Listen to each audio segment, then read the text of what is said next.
Hi hello ఎంవీస్కు స్వాగతం సుస్వాగతం. So ఇవాళ కన్నడ బిగ్ బాస్ హౌస్లో ఏం జరిగింది ఆ విశేషాలన్నీ మీ ముందు వివరించబోతున్నాను.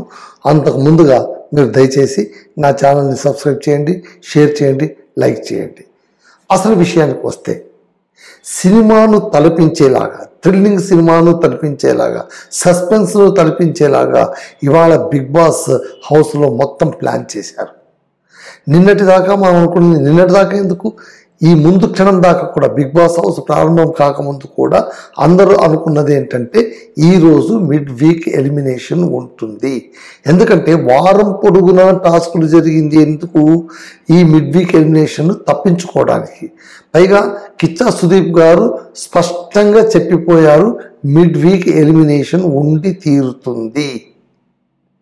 సో మిడ్ వీక్ ఎలిమినేషన్ తప్పించుకోవడానికి చేసిన ప్రయత్నాల్లోన ధనరాజ్ గెలుస్తాడు, మిగిలిన వాళ్ళందరూ కూడా నామినేషన్ పొజిషన్లో ఉంటారు. సో కెప్టెన్ హనుమంతు, ధనరాజ్ తప్పించి మిగిలిన వాళ్ళందరూ కూడా ఈ మిడ్ ఎలిమినేషన్ కోసం ఎదురు చూస్తున్న పరిస్థితి.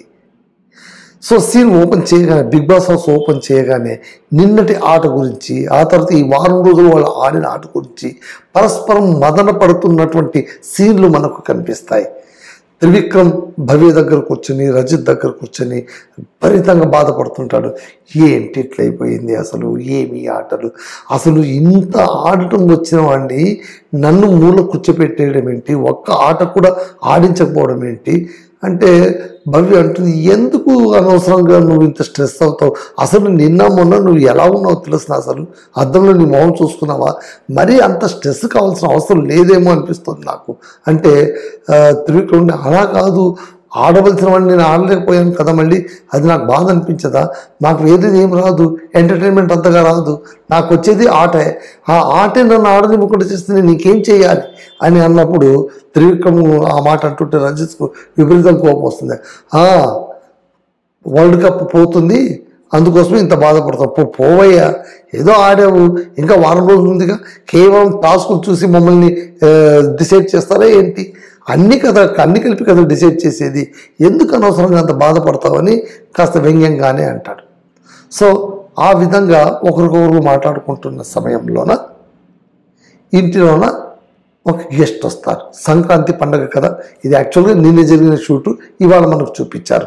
ఏంటంటే తార, ఆమె యాక్ట్రెస్, ఆమె కన్నడ ఫిల్మ్ యాక్ట్రెస్, చాలా అద్భుతమైన నటి, నిరూపకి, చాలా రియాలిటీ షోస్లో కూడా ఆమె పాల్గొంటుంది. ముఖ్యంగా రాజారాణి రియాలిటీ షోలోన ఆమె జడ్జిగా వరుసగా వస్తూనే ఉన్నారనమాట. సో తారా గారు వస్తారు, రావడంతో వాళ్ళని కూర్చోపెట్టుకొని ముచ్చట్లు, పండుగ ముచ్చట్లు, సరదాలు ఇవన్నీ చేస్తూ వాళ్ళందరితో ఒక చిన్నపాటి టాస్క్ ఆడిస్తారు. ఏంటి అంటే, మీరు ఇంతవరకు ఈ బిగ్ బాస్ హౌస్లోన ఎవరి మనసైనా నొప్పించి ఉంటే, వీళ్ళకు నేను అనవసరంగా బాధ పెట్టాను అంటే ఈ పండుగ పూట మీరు వాళ్ళను క్షమ కోరుకోవచ్చు. ఎందుకంటే సంక్రాంతి పండుగ అంటేనే దీన్ని సుగ్గి పండుగ అంటాం. పైగా కన్నడలోనే ఏమంటాం, ఎళ్ళు బెల్ల తిందు ఒళ్ళే మాతు మాతాడు అంటే, ఎళ్ళు బెల్లం అంటే నువ్వులు బెల్లము తిని బెల్లం లాంటి మంచి మాట మాట్లాడు అని చెప్పే సంప్రదాయానికి సంబంధించిన పండుగ కాబట్టి మీరందరూ కూడా మనసులో ఉండేటువంటి ఆ చెడును తొలగించేసి, ఆ విషయాన్ని తొలగించేసి తీయగా గడపండి అని చెప్పినప్పుడు ఒక్కొక్కరు వచ్చి ఒక్కొక్క మాట మాట్లాడతారు. ముందుగా మంజు వస్తాడు, మంజు వచ్చి గౌతమి గురించి మాట్లాడతాడు. గౌతమి ఒక బాండింగ్ ఏర్పడింది, ఆ బాండింగ్ ఎలా ఏర్పడింది ఏంటి ఏం కథ ఎమోషనల్గా చెప్తూ, నా వల్ల ఆమెకు చాలా బాధ కలిగింది, నా ప్రవర్తన వల్ల కావచ్చు, నా నిర్ణయాల వల్ల కావచ్చు, ఆమెకే కాదు ఆమె కుటుంబ సభ్యులకు కూడా కొంచెం బాధ కలిగినట్టుంది, అందుకే ఈ సందర్భంగా వాళ్ళ కుటుంబ సభ్యులకు ఆమెకు నేను క్షమాపణ కోరుతున్నాను. మళ్ళీ తారమ్మ అడుగుతుంది, ఇంకా ఎవరైనా ఉన్నారా అంటే నెక్స్ట్ మోక్షిత పేరు తీసుకుంటాడు. మోక్షితని నేను చాలా బాధ పెట్టాను, ఆమె ఎమోషనల్గా మీ ముగ్గురు ఉన్నప్పుడు పాడిన ఆ పాటను కూడా నేను తీసుకొని అపహాస్యం చేసేలాగా ప్రవర్తించాను, మోక్షితని నేను క్షమించమని వేడుకుంటున్నాను అన్నప్పుడు ఆమె కూడా వస్తుంది. అందరూ నువ్వులు బెల్లం తింటారు, వెళ్ళి కూర్చుంటారు. ఆ తర్వాత ఒక్కొక్కరు త్రివిక్రమ్ వచ్చి భవ్యను అడుగుతాడు, మొదట మోక్షితను అడుగుతాడు. మోక్షితను అడిగి, సారీ నేను నీ ఎదుట చాలా దురుసుగా ప్రవర్తించాను, క్షమించు నన్ను అని అడుగుతారు. ఇంకా ఎవరైనా ఉన్నారంటే భవ్యతో కూడా చెప్తారు. సో అలాగే రజిత్ వచ్చి ధనరాజు గురించి అడుగుతాడు. ఆ తర్వాత గౌతమి వచ్చి మంజు గురించి మాట్లాడుతుంది. మోక్షిత వచ్చి కూడా మంజుతో మాట్లాడుతుంది. ఆ అమ్మాయి చాలా అద్భుతంగా చెప్తుంది ఏంటంటే, అసలు ఈ బిగ్ బాస్ హౌస్లోకి మొట్టమొదటి ప్రవేశించినప్పుడు స్టేజ్ పైన మేమిద్దరం ఉండే హౌస్లోకి వచ్చాము. మేమిద్దరమే ఉండి హౌస్లోకి వచ్చాము. అన్న పేరు మంజన్న, నా తమ్ముడి పేరు కూడా మంజునాథ. 2 పేర్లు కలిసాయి కాబట్టి మరో బంధం దొరికిందని నేను అనుకున్నాను. అక్కడ తమ్ముడు, ఇక్కడ అన్న అనుకున్నాను.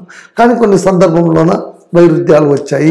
నామినేషన్ పరంగా, ఆట పరంగా కాస్త ఘర్షణ వైఖరి జరిగింది. అందుకు నేను క్షమించమని కోరుతున్నాను అని ఆమె క్షమాపణ కూడా అడగడం. సో ఇలా పరస్పరం అందరూ క్షమాపణ కోరుకుంటారు. ఆ సీన్ అక్కడితో అయిపోతుంది. అయిపోయిన తర్వాత అంటే ఏంటి, క్లియరింగ్ ది థింగ్స్. కాకపోతే ఇక్కడ ఒకే ఒక మగాడు అన్నట్టు హనుమంతుని పిలిచి నువ్వు చెప్పు నాన్న అంటే, నాకు ఇక్కడ ఎవరిని నేను అంత బాధ పెట్టలేదండి, నాకు ఆ తత్వం కూడా కాదు అన్నప్పుడు, అయితే నేనే నీకు నువ్వులు బెల్లం తినిపిస్తాను పదా అని తారమనే వాడికి తినిపిస్తుంది అనమాట. So he so clear. So అందరికి కూడా ఏదో చిన్నపాటి బ్యాగేజ్ ఉన్నాయి. కొంతమందికి పెద్ద లగేజ్ ఉంది, కొంతమందికి చిన్న బ్యాగేజ్ ఉంది, కొంతమందికి క్యారియర్ బ్యాగ్ ఉంది, కొంతమందికి చిన్న పర్సంత బరువన్నం ఉంది. ఏంటి, ఫీలింగ్స్, ఒకరి పట్ల ఒకరు తాము చర్చించుకున్నది చేసుకున్నది. కాకపోతే ఒక్క హనుమంతుకు మాత్రమే ఏ లగేజు లేదు. తాను ఎలా వచ్చాడో అలాగే ఉన్నాడు. ఈవెన్ భవ్య కూడా మంజు గురించి చెప్తుంది. మంజు అన్న నేను అన్నగా భావించాను, కానీ ఎందుకో మా ఇద్దరి మధ్య చిన్నపాటి ఫ్రిక్షన్ ఏర్పడింది, అది ఇంకా ప్యాచ్ కాలేదు, ప్యాచ్ అయితే బాగుంటుందని నేను అనుకుంటున్నానని ఆమె కూడా చెప్పడంతో ఈ పర్వం సమాప్తం అవుతుంది. సో అంత అయిపోయిన తర్వాత ఇంకా ఈ మరో చిన్నపాటి టాస్క్ ఏదో ఒకటి, వంట వండడం, కోకోనట్ రైసు, పులిహోర, ఆ తర్వాత ఇంకొక రైస్, 3 రైసులు చేసేటువంటి టాస్క్ పెట్టి ఆ టాస్క్లోనే మంజు వాళ్ళ టాస్క్ గెలుస్తుంది. సరే అదంతా కూడా కాస్త కమర్షియల్ టాస్క్లు అనమాట. అవన్నీ అయిపోయిన తర్వాత ఇంకా ఆమెను ఇంటి బయటికి పంపించేస్తారు. ఆమె ఇంటి బయటికి వెళ్ళిపోయిన తర్వాత, గెస్ట్ వెళ్ళిపోయిన తర్వాత అసలు కథ మొదలైంది అని బిగ్ బాస్ అనౌన్స్ చేస్తాడు. పడుకున్నప్పుడు మధ్యరాత్రి సైరన్ మోగుతుంది. సైరన్ మోగినప్పుడు చెప్తారు, మీరు ఎవరెవరు నామినేషన్లు ఉన్నారో వాళ్ళందరూ బ్యాగ్ సర్దుకోండి అని చెప్తారు. అందరూ చకచక బ్యాగ్ సర్దుకుంటారు. వచ్చి గార్డెన్ ఏరియాలో నిలబడతారు. వరుసగా నిలబడినప్పుడు నేను ఎవరెవరు పేర్లు పిలుస్తానో వాళ్ళు మధ్యలో వచ్చి నిలబడాలి. అంటే డోర్ తెరిచేస్తుంది అన్నమాట, మెయిన్ డోర్ తెరిచేస్తుంది. సో మెయిన్ డోర్కు వెనకాల అవతల ఎండ్లోనే అందరూ నిలబడి ఉంటారు. ఎవరు పేరు పిలుస్తారో వాళ్ళు మధ్యలో వచ్చి నిలబడాలి. మొట్టమొదటి త్రివిక్రమ్ పేరు పిలుస్తారు. సరే సినిమాటిక్గా ఒక దగ్గర మాత్రం మనకు టెన్షన్ అనిపిస్తుంది. ఏంటి, అయ్యో త్రివిక్రమ్ పేరు తీసుకున్నాడు ఏంటంటే, మీరు బయటికి పోవటం పక్కా కాదు అని చెప్తే రే భలే డైలాగ్ కొట్టాడు రా బాబు అనుకుంటాం. ఇంకా రెండవది అలాగే, ఇంక మూడవది అలాగే, ఇంకా అందరిది ఎలాగైనసరికి ఇది అదే తిరకాసుంది అనిపిస్తుంది. చివరికి గౌతమిని ఆ తర్వాత భవ్యని ఇద్దరిని పిలిపించి మధ్యలో నిలబెట్టిస్తారు. మీ ఇద్దరిలోన అంటే వాళ్ళు ఏమనుకుంటారు, ఇంకా మిగిలింది ఇద్దరమే కాబట్టి ఇద్దరిలో ఎవరో ఒకరు బయట పోక తప్పదు అని అనుకుంటారు. అనుకున్నప్పుడు మొట్టమొదట గౌతమిని నువ్వు బయటికి పోవట్లేదు అని చెప్తారు. భవ్య ఇంకా నేను వెళ్ళిపోతానేమో అనుకుంటే కన్నీరు మున్నీరు అయిపోతుంది. ఇంకా చాలా ఇంకా దిరావస్థలో ఉంటుంది. అంత స్టేజ్కి తీసుకొచ్చాక భవ్య నువ్వు కూడా బయటికి పోవట్లేదు అని చెప్తారు. చెప్పగానే ఆమెకు ఏం చేయాలో అర్థం కాదు, నాకేం చెప్పాలో అర్థం కావట్లేదు బిగ్ బాస్ అని చెప్పి వెనక్కి వెళ్ళిపోతుంది. అయితే ఇక్కడ విచిత్రం ఏంటంటే, మెయిన్ డోర్ తెరిచేసి ఇంతమందిని తెచ్చి నిలబెట్టి మిడ్ వీక్ ఎలిమినేషన్ అని అనౌన్స్ చేసి ఎవరిని ఎందుకు పంపించలేదు అని డౌట్ వస్తుంది కదా మనకు.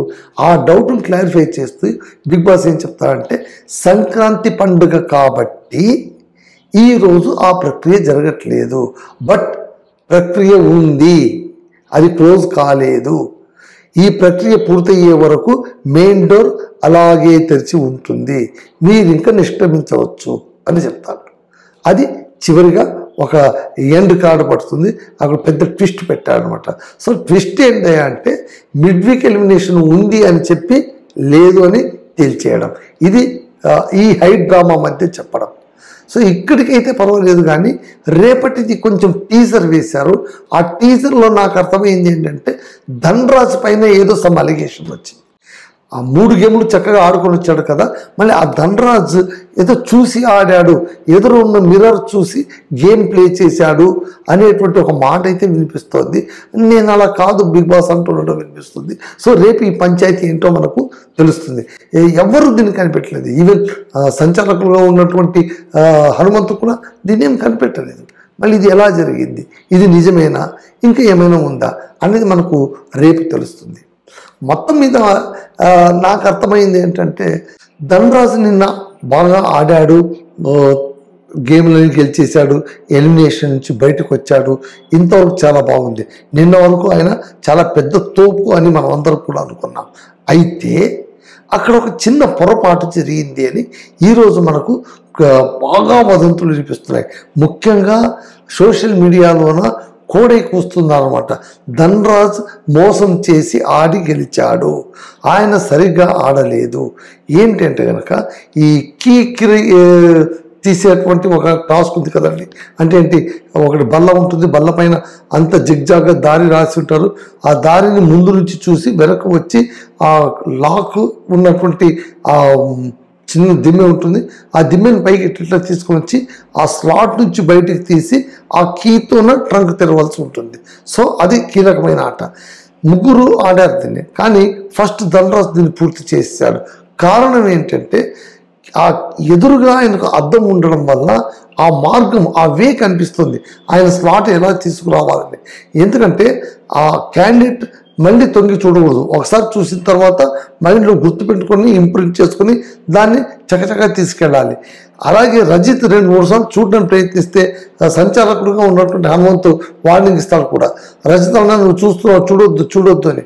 ఇక్కడ వీడు ధనరాజ్ ఏం చేస్తాడంటే, నేరుగా ఆ కరెక్ట్ ఆ ప్లాంక్కి ఎదురుకుండే అద్దంలోన అది కనిపిస్తుంది, దాన్ని చూసి చక్కగా తీసేసుకుంటూ బయటకు వచ్చేసాడు.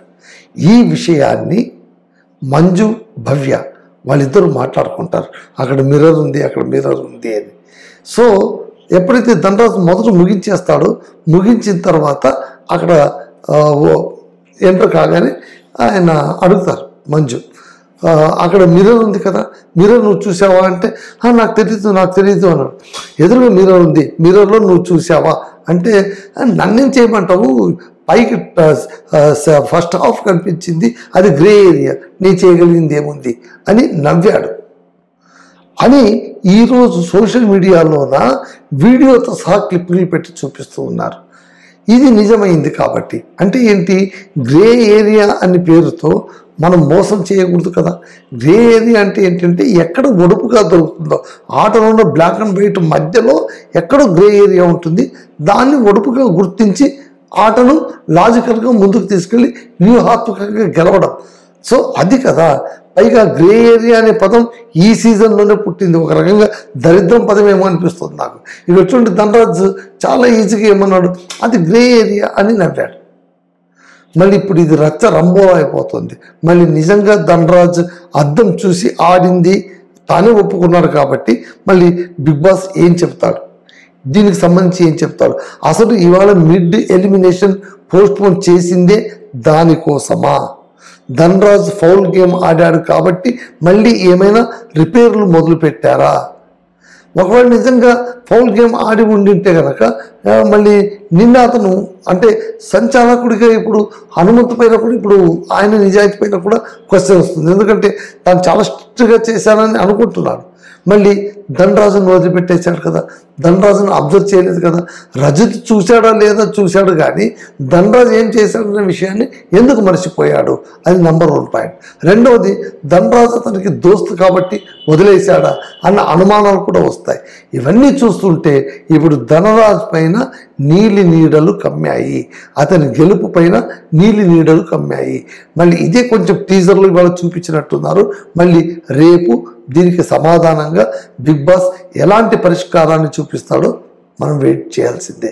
మొత్తం మీద ధనరాజ్ ఇష్యూ ఇది కాస్త పెద్దగా అయ్యేటట్లుంది. మళ్ళీ బిగ్ బాస్ సర్ది చెప్తారా, లేదా అతని చేతి చెప్పించుకుంటారా, లేదా పనిష్మెంట్గా అతన్ని ఏం చేస్తారా? ఎందుకంటే ఇది చాలా కీలకమైనటువంటి ఆట. బిగ్ బాస్ హౌస్లో లైఫ్కి సంబంధించినటువంటి ఆట. ఆ ఆటలో గెలిచి అతను ఎలిమినేషన్ నుంచి బయటకు వచ్చేసాడు. మళ్ళీ బయటికి వచ్చేటువంటి టాస్కే మోసం చేసి ఆడితే ఇంకేముంది ఇంకా. ఇప్పటికే త్రివిక్రమ్ చాలా కోపంగా ఉన్నాడు. చూడాలి మళ్ళీ ఏం జరుగుతుందో చూడాలి. ఇది సాధారణంగా బిగ్ బాస్ హౌస్లోన పండుగ రోజు నామినేషన్లు ఉండవు. వీకెండ్ పండుగ వచ్చిందనుకోండి నామినేషన్ ఉండదు. దానికి చెప్తారు పండుగ పూట కాబట్టి ఎవరిని నామినేట్ చేయట్లేదు, అంటే ఎవరిని బాధ పెట్టకూడదు అని. మళ్ళీ బాధ పెట్టకూడదు పండుగ రోజు అన్నప్పుడు అందరినీ ఎందుకు పిలిపించాం? ఈ లాజిక్ నాకు అర్థం కాలేదు. ఓకే, ఈరోజు పండుగ రోజు కాబట్టి నువ్వు మిడ్ వీక్ ఎలిమినేషన్ ఉంచావు, అలాంటప్పుడు నువ్వు సైలెంట్గా ఉండిపోతే అయిపోయేది కదా. రేపు ఈ ప్రక్రియ మొదలు పెడితే అయిపోయేది. అలా మొదలు పెట్టకుండా వాళ్ళని పిలిచి సామాన్లు సర్దుకోమని చెప్పి వాళ్ళ మెంటల్ని అంతా కూడా టార్గెట్ చేసి వాళ్ళు వచ్చి నిలబడిన తర్వాత ఒక్కొక్కరిని పిలిచి నువ్వు పోవట్లేదు ఎవ్వరు పోవట్లేదు అని చెప్పి ఈ ప్రక్రియ ఇంకా అలాగే ఉంది. వాయిదా పడింది అసలు లేదని కాదు అని చెప్పి అంతదాకా మెయిన్ డోర్ తెరిచి ఉంటుంది అని చెప్పడం వెనక బహుశా ఒక టెన్షన్ క్రియేట్ చేయడము, లేదా మమ్మల్ని కాస్త ఆడియన్స్ని కాస్త ప్రమోకట్లు చేసి కాస్త పక్కదారి పట్టేయడం అలాంటివి ఏమైనా జరుగుతాయేమో. కానీ యూట్యూబర్లు అంతకు మించిన తెలివితేటలు వాళ్ళు పొద్దుటి నుంచి ప్రోమోలు వస్తూనే ఉన్నాయి, ట్విస్ట్ పైన ట్విస్ట్, ఈసారి మిడ్ ఎలిమినేషన్ లేదు అని. సో అలాగే ఇవాళ మిడ్ ఎలిమినేషన్ లేకుండానే పోయింది. చూద్దాం రేపు ఎవరు ఎలిమినేట్ అవుతారేమో చూడాలి. మళ్ళీ ఎవరు ఉంటారో ఎవరు పోతారో. అయినా ఇప్పుడు ఏముందండి, ఒక వీక్ తిప్పి కొడితే ఒక వీక్. సో ఇప్పుడు అంతమంది అయితే ఉండడానికి వీల్లేదు, ఎవరో ఒకరైతే వెళ్ళాలి. ఎవరు వెళ్ళినా కూడా at the edge last leg of the tour దాకా ఉన్నట్టే లెక్క. కాబట్టి ఆ క్రెడిట్ వాళ్ళకు ఉంటుంది. కాకపోతే చివరి 5 ఎవరు అనేది ఒక కౌంట్లోకి వస్తుంది. ఆ తర్వాత చివరి 4 ఎవరు అనేది కౌంట్లోకి వస్తుంది. చివరి 3 అనేది ఎవరు కౌంట్లోకి వస్తుంది. ఇవన్నీ కౌంట్లోకి వచ్చేవి. నిలబడేది ఇద్దరే, గెలిచేది ఒక్కరే, విన్నర్ అండ్ రన్నర్. అదైతే శతసిద్ధం. చూద్దాం ఏమవుతుందో, ఎటు పోతుందో. అంతవరకు మనం కూడా వెయిట్ చేయక తప్పదు. కాబట్టి ఫ్రెండ్స్, ఈరోజు మిడ్ వీక్ ఎలిమినేషన్ పోస్ట్ పోన్డ్ ఉంది.